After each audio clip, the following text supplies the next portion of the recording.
Good. Yep.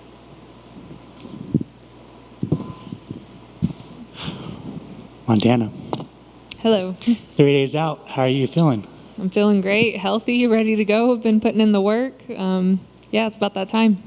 It's almost been a year since your fight with Macy Barber. Why the long layoff? I just had like some injuries, some medical stuff. I had to just take some time off for that. And yeah, I'm back healthy. Was it frustrating being on the sidelines, or was it kind of like you needed your body to heal a little bit? Yeah, I definitely needed my body to heal. And then I was trying to get a fight for a little bit, and then they just kept saying, oh, wait for this one, wait for this one. And then, so 12 weeks ago, they threw out Tatiana, and I was like, yeah, let's go. Yeah, so, you come off this long layoff, and you're the one to welcome back Tatiana Suarez, also welcomed her to the flyweight division. First of all, is there pressure in that? There's not any pressure for me. If anything, she's the one with the pressure. I mean, everyone says she's like the next Khabib or the woman Khabib. So I think she has a lot of expectations to live up to in this fight on Saturday. Ever since the fight has been announced, you've wanted this fight. What about the fight makes you so excited about it? Just that she's a big name. You know, she's undefeated. She kind of is one-dimensional. I mean, obviously the best at what she does, but I just feel like there's a lot of things that I can do in there that she hasn't seen before, especially when she's moving up to the flyweight division when she's just been facing smaller opponents. With her moving up to the flyweight division, what problems do you think she'll face, like just facing you? I mean, I think she's physically going to be very strong because she was dominating at 115.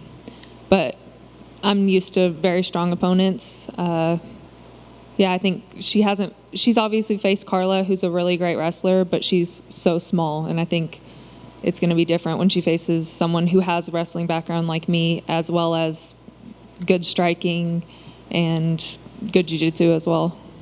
Where does a win over Tatiana put you in that division? I haven't really been paying attention too much to the rankings. You know, I just try to get in here and showcase my skills and, you know, just get the win and get the next win. With all that being said, how do you get your hand raised on Saturday? I get my hand raised by just staying focused and doing what I came here to do. You know, I'm not going to unload my game plan or anything, but yeah. Awesome. There has been some movement in your division. Aaron Blanchfield just picked up a big win this past weekend. Who do you think should fight for the title next after Alexa Grasso gets her shot? Honestly, I don't really feel like Alexa Grasso should have gotten a shot. But, I mean, she's a great fighter, obviously, beat a lot of strong opponents. But, I mean, Aaron seems like she should get the next title shot for sure.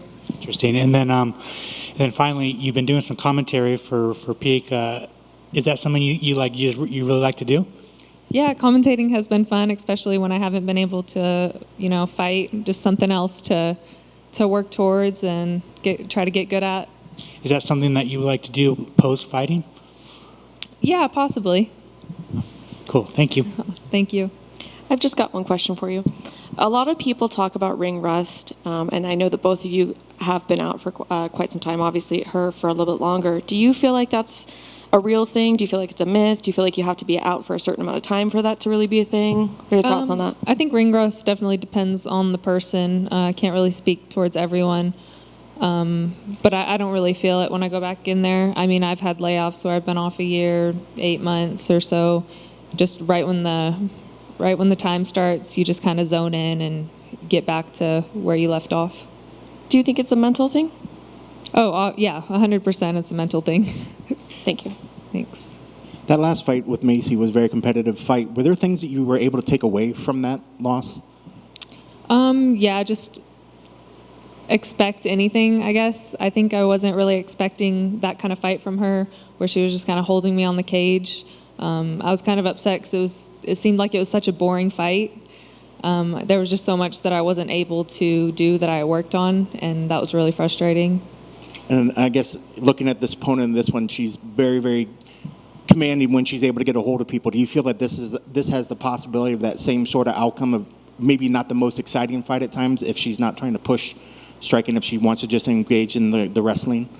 She's 100% just going to want to engage in the wrestling, and I've prepared for that. So, yeah, she's going to have to work really hard for that. Awesome. And I guess just like you said, I know it was a good fight camp. Where are you feeling that you maybe made the most improvements from the last fight? Do you think it was the striking? Do you feel that maybe on the ground stuff? Where do you feel that you had the most improvement from the last time we saw you? My wrestling, for sure. Wrestling, cage work, groundwork. I mean, everything. Awesome. And I've been asking a lot, just keys to the victory, you know, for you to make sure you get your hand raised on Saturday. What needs to happen out there? Move a lot. Don't run away from the takedown, you know, kind of engage in it if that's where she wants to go, and just impose my will on her. Awesome. Best of luck on Saturday. Thank you.